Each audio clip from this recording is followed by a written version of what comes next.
Om Swastiastu pemirsa Bali TV dimanapun Anda berada, kembali saya Nyoman Winata, redaktur pelaksana harian Bali Post yang menjumpai Anda dalam Bali Post Talk. Kali ini saya akan wawancara Ibu Ida Puspa ini. Beliau adalah founder dari Iwa Arumeri. Nah, ini sebuah produk arak Bali. Nah, kita angkat topik ini karena 29 Januari yang lalu sudah lewat, Bali merayakan Hari Arak Bali. Itu kita ingin melihat lagi lebih jauh sebenarnya bagaimana perkembangan arak Bali hari ini.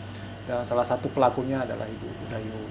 Kita sapa dulu narasumber kita. Om Swastiastu, Ibu. Om Swastiastu pemirsa. Tapi kakak sehat. Sehat, astungkara sehat. Inge. Ibu, ini Iwa Arumeri. Ini arak Ibu ya produknya. Arak, nge. Kalau boleh cerita kenapa namanya Iwa gitu, kemudian ini produk arak seperti apa Bu? Dibandingkan dengan yang lain misalnya, perbedaan-perbedaan. Oh. Iwa sebenarnya kalau di Bali nih adalah sebutan untuk saudara tertua dari jadi keponaan kita itu manggil kita Iwa. Iwa ya, Iwa, kalau Iwa, tapi kalau memang di Griyo itu Iwa gitu. Nah, yang memberi sebenarnya nama Iwa itu kebetulan keponaan tiang. Jadi waktu itu kita ngobrol-ngobrol, nanya kasih nama apa ya gitu. Oh, pakai nama Iwa aja gitu. Iwa aja. Akhirnya itulah mengalir jadinya Iwa itu. Ya mungkin ada juga di benak mereka didedikasikan untuk tantonya gitu ya. Tapi kalau kita boleh tahu, budaya sebenarnya sudah lama ya menekuni katakanlah produksi arak Bali. Saya sebenarnya tertariknya dengan arak Bali itu sendiri sekitar 16 tahun yang lalu. Waktu itu saya produksi daging. Nah, di beberapa daging itu fermentasinya memerlukan alkohol, memerlukan kayak wine, biasanya dipakai wine atau Grand Marnier itu alkohol yang ada rasa jeruknya. Nah, dari situ kalau kita pakai wine itu sendiri, wine terlalu mahal untuk fermentasi dagingnya. Jadi di situ di awalnya sebenarnya berpikir di Bali ini terlalu banyak ada alkohol Bali, kenapa saya nggak coba dengan itu gitu. Nah, coba dengan arak itu sendiri. Nah, dengan rasa yang rasa di arak itu di awal, karena saya bukan peminum, jadi bukan penikmat juga. Jadi yang pikir gimana caranya biar rasanya itu tidak terlalu menyengat di daging ya. Nah, dari situlah inovasi itu yang coba gitu. Setelah beberapa kali coba dengan buah ini, dengan rempah itu, ternyata kemudian menjadi salah satu minuman yang disenangi sama teman-teman gitu, sama anak-anak muda gitu. Oh, kok enak gitu. Sedangkan akhirnya pingin juga melakukan sesuatu dengan arak ini, bahwa arak ini sebenarnya bisa enak kalau diolah dengan secara benar gitu. Kebetulan Tiang juga banyak teman-teman orang luar ya, yang saya selalu tanya, ada arak ketek, ada arak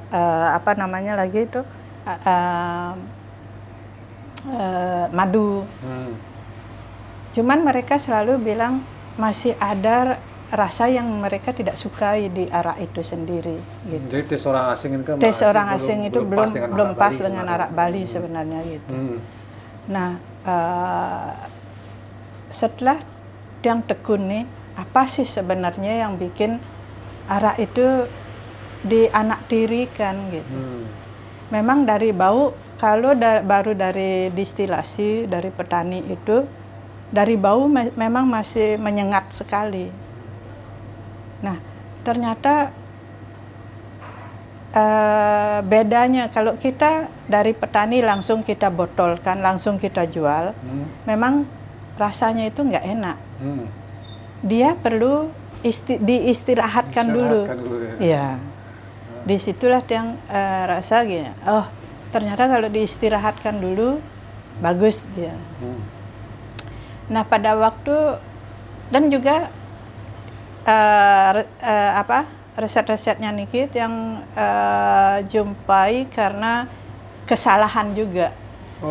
Dari kesalahan. Jadi bukan di ulang tahun pertama Bali Bell itu teman-teman pada datang. Modal kita tipis, modal nggak punya. Terus akhirnya kebetulan ada anak buah yang dari Singaraja, dari Karangasem. Mereka sering ngagapin arak gitu ceritanya. Tapi dia nggak pernah sentuh gitu. Pas ulang tahun pertama Bali Bell, pada minta, lu beli bir, ayo beli gini. Bisa cuman beli bir 5 botol, 5 botol gitu. Sedangkan kita banyak orang gitu. Terus akhirnya apa? Pas lagi nikah kita ada jus, ada buah-buahan. Itu yang campur sebenarnya pertama untuk disuguhkan hari itu. Ya singkat cerita akhirnya dia nggak habis, masih sisa sekitar 4 botol. Dia bilang ya taruh aja gitu. Siapa tahu besoknya ada yang mau minum. Tapi ternyata sampai 6 bulan nggak inget lagi untuk minuman yang 4 botol itu gitu. Terus karena Tiang juga bikin fermentasi jahe, ada yang mau minta dibawa pulang, biasanya kan disuguhin di sini aja gitu. Ada diminta pulang, Tiang bilang, nggak ada botol, tapi Tiang memang nggak suka dengan botol-botol plastik gitu. Apa Tiang pinginnya yang walaupun orang ngide gitu, yang proper lah gitu. Terus anak-anak bilang, Bu, itu kan masih yang 4 botol itu udah 6 bulan lalu loh. Niko aja pakai botolnya bisa saya buang. Gitu. Ya buang aja ngapain yang gitu-gitu. Tapi begitu dia mau tuang di tempat cuci piring, saya lihat kok warnanya bagus sekali gitu. Sudah berwarna dia Bu ya? Sudah berwarna, sudah bening, sudah kayak menarik lah gitu. Terus jangan buang. Nah di situ Tiang yang nyoba, wah enak banget gitu. Gitu ceritanya. Jadi dari situ akhirnya mulai lagi untuk bikin olahan ya. Yang seperti yang di belakang ini Bu ya? Ya seperti di belakang ini. Warna-warni ini arak Bu ya? Iya, warna-warni ini arak. Ini berdasarkan rasa berarti? Berdasarkan rasa dan berdasarkan buah dan rempah dan daunnya. Jadi kalau untuk mendapatkan warna ini, karena sebenarnya warna beberapa buah nike warnanya bisa pudar. Kalau salah satunya jambu merah muda nike. Begitu kita campur, warnanya, fantastik, ya, betul-betul menarik. Ya. Setelah seminggu dia memudar, akhirnya jadi putih. Hilang warnanya. Iya, hilang. Tapi rasa ada. Nah, buah naga itu warnanya betul-betul menarik sekali. Lama-lama memudar juga. Gitu. Nah, gimana caranya biar warna itu bisa tahan lama? Jadi di sana ada kombinasi. Jadi ada kulit jeruk lah yang kita terus ada rempah, ada dedaunan. Niko bisa kita olah menjadikan sebagai pengawet warna gitu. Itu pengawet warna yang alami. Yang alami. Nah, ini produknya yang sudah ada merahnya dan segala macam. Nah, ini arak Bali Bu ya? Arak Bali nggih. Nah, ini yang warna-warna ini juga apakah dijual juga dalam bentuk seperti ini? Nah, yang dijual Niko ada di situ. Niki cuman tester. Nah, warnanya ini kan yang rasa-rasa buah apa yang dibuat dari fermentasi ini? Kalau di Iwa kita sudah ajukan 5 varian. Jadi ada yang Amerika niki pure. Jadi di Iwa niki kita kombinasikan antara 3 arak palem, arak lontar, ya. arak kelapa, Apa? sama arak aren. Oh iya ya. Ini kan kita kombinasikan untuk mendapatkan citra rasa yang nano-nano yang berbeda. Jadi kalau dari arak kelapa kita dapat manisnya. Kalau dari arak lontar kita dapat keringnya, rasa kering anunya. Kalau dari arak arak aren ada rasa asemnya dikit. Itu. Jadi Ibu berinovasi Bu ya. berinovasi nggih. Ya. Tapi bagian dari bagaimana upaya melestarikan arak Bali sebenarnya sebagai Nggih, warisan itu. semuanya nih Pacunya di sana. dengan tujuan itulah. Jadi bahwa mengurangi pendapat orang bahwa arak Bali itu memabukkan, arak Bali itu ndak enak, arak Bali itu murahan. Itu kita coba mengedukasi orang-orang pemabuk menjadi peminum menjadi penikmat. Gimana? Beda Bu ya? Ya, beda. Peminum, penikmat itu beda Bu. Beda. Ibu ingin berharapnya kita jadi penikmatnya ya, karena ini kan Tiang justru menyisir ke arah penikmat, gitu. Jadi dia bisa membedakan, oh ini arak enak, oh ini kurang ini, itu kurang itu, gitu. Jadi dan arak sebagai sesuatu yang warisan budaya, tapi ya kalau kita dengar dari orang-orang tua kan juga sebenarnya bisa membuat tubuh kita betul sehat sebenarnya. sebenarnya. Ya, saya minumnya bertakaran yang pas gitu ya. Kalau di lontar pun sudah soalnya ditulis sebenarnya ada 10 tingkatan. Oh yang itu. Ya, Nike. Yang warna konyer apalagi itu ya. Iya. Nah, ya, kalau satu dia menyehatkan. Ya. Jadi gitu, jangan sampai kita berlebihan dari apalagi berlebihan dari yang 10 sloki itu gitu. Bu, yang sekarang kan ya ini sudah setahun peringatan Hari Arak Bali ya. Ini kedua. Yang kedua ya, tahun kedua gitu ya. Nah, mungkin Ibu punya harapan sebenarnya sudah sejauh ini gimana sebenarnya peran pemerintah, ini pemerintah provinsi Bali maupun pusat, karena saya dengar juga cukai untuk arak kan mahal ya. Betul. Harapan Ibu apa sebenarnya supaya arak ini kemudian betul-betul punya grade yang lebih naik lagi, katanya ingin jadi spirit ke-7, menyamai whisky, kemudian menyamai vodka. Upaya apa yang mesti dilakukan lagi? Sebenarnya memang harus pemerintah nggak boleh lepas tangan ya, apalagi menganaktirikan budaya. Kita tidak melihat budaya itu dari segi negatif, semua ada ruobinedonya, ada positif negatif. Sekarang yang membuat satu budaya itu ke negatif adalah orang-orangnya yang berkecimpung di dalamnya, baik itu peminumnya, baik itu ya umpamanya di arak, peminumnya itu pelakunya, ya. Sama juga di Bali itu ada upacara. Orang Bali upacaranya mahal-mahal sekarang gitu. Ini kan salah satu budaya juga. Bagaimana kita melestarikan agar bisa budaya itu flow di masyarakat, tidak merasa terbebani gitu. Nah, sama dengan arak sekarang.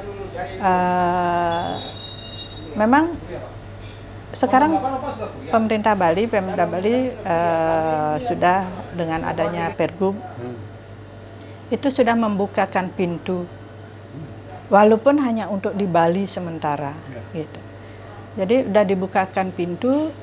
Inilah yang kita harus sebagai pelaku-pelaku, sebagai pemerhati budaya. Kalau Tiang bilang, Tiang suka berinovasi untuk melestarikan budaya. Melestarikan dengan berinovasi, Bu ya. Berinovasi ya. Nah itu jadi kita sebagai pelaku-pelaku budaya ini harus bisa saling memahami satu sama lain.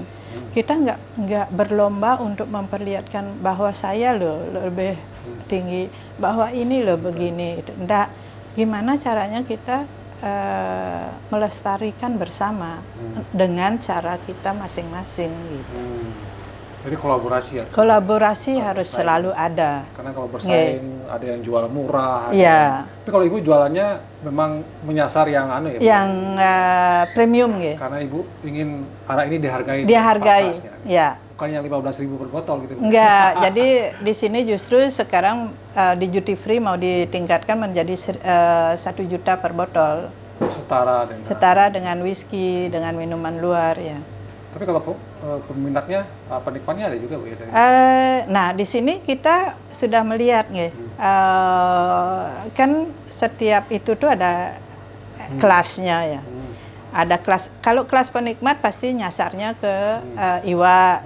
Kalau kelas peminum ya memang ke yang produk lain ke 15.000 itu kelas pemabuk yang gitu. Itu semua punya pasaran, kita nggak usah saling sikut nih kan nggak usah.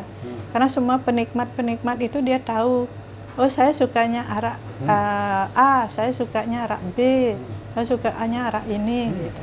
Jadi itu semua udah ada pasar masing-masing gitu. Tapi kalau tanya-tanya saya ada ke Ibu optimis nggak arak akan ke depan akan lebih dihargai lagi? Ya. Setara sama whisky? Vodka? Jadi masih jauh nggak itu Ibu kira-kira? Nggak jauh. Nggak jauh ya? Nggak jauh. Karena katanya Ibu sudah punya ya, arak rasa kayak whisky gitu ya? Betul. Jadi kalau Tiang ya 16 tahun yang lalu semua saudara-saudara saya Mbok jangan cari gara-gara katanya. Karena Tiang racik-racik arak kan. Ini semua akan nanti dicari polisi, nanti dicari ini. Terus sampai dia bilang sama adik-adik dia atau keponaan, nanti kalau ada yang nanya jangan bilang saya kakakmu ya, biar nggak terlibat gitu. Biar saya sendiri yang terlibat. Karena saya rasa suatu saat itu belum sama sekali bukan seorang ahli nujum ya. Tapi dia bilang suatu saat arak ini akan bisa dilegalkan gitu. Itu pertama.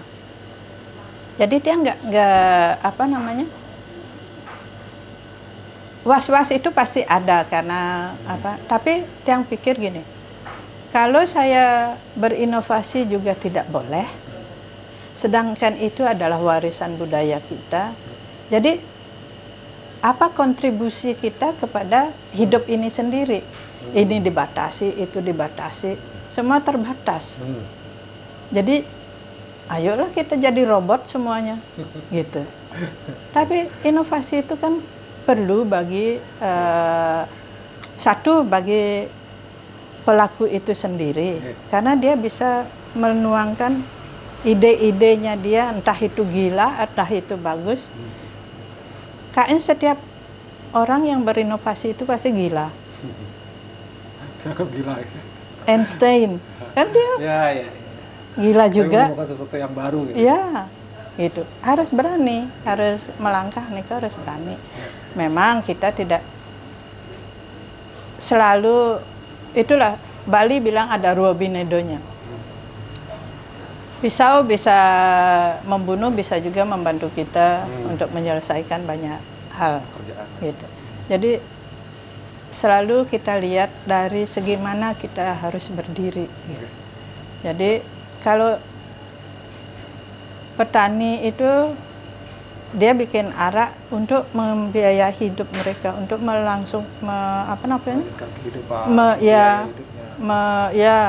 terus bisa nyokolahin anak. Ada juga yang bisa sampai kuliah, sampai jadi dokter, sampai jadi pengacara, semua ada gitu. Nah, apakah salahnya dia gitu kan? Enggak. Dia melakukan inovasi, dia melakukan dia bekerja halal sebenarnya gitu. Dia bekerja halal. Tapi siapa yang menidak halalkan itu?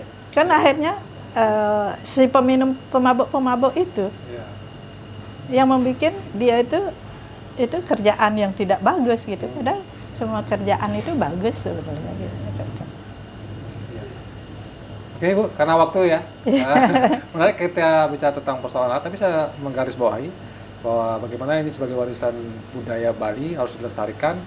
Tapi yang menariknya di sini lah Ibu dengan melakukan inovasi-inovasi gitu. Betul. Sehingga arak ini betul-betul bisa naik kelas lah, katakan tidak sebagai hanya minum yang memabukkan, tapi juga memiliki kesetaraan sebagai minuman yang bisa memberikan kontribusi baik Betul. ekonomi, termasuk juga kesehatan dan hal-hal lain yang kira-kira positif ya. Positif sebenarnya. Dari segi kita antara petani, sekarang koperasi, pabrik itu ya. dilihat dari segi positifnya. Mm-mm. Nah, memang kita perlu dikomersialisasikan karena tanpa dikomersialisasikan budaya itu akan tidak bisa dilestarikan juga. Pelestarian budaya butuh Ya biaya. kan butuh biaya. Baik, terima kasih Ibu Dayu. Semua. Dan demikian Bali Post Talk kali ini. Saya ucapkan terima kasih atas perhatiannya. Mudah-mudahan ada positif yang bisa diambil bagaimana kita melestarikan adat Bali, melestarikan budaya Bali. Saya tutup dengan pesan Om Om Santi. Sampai jumpa.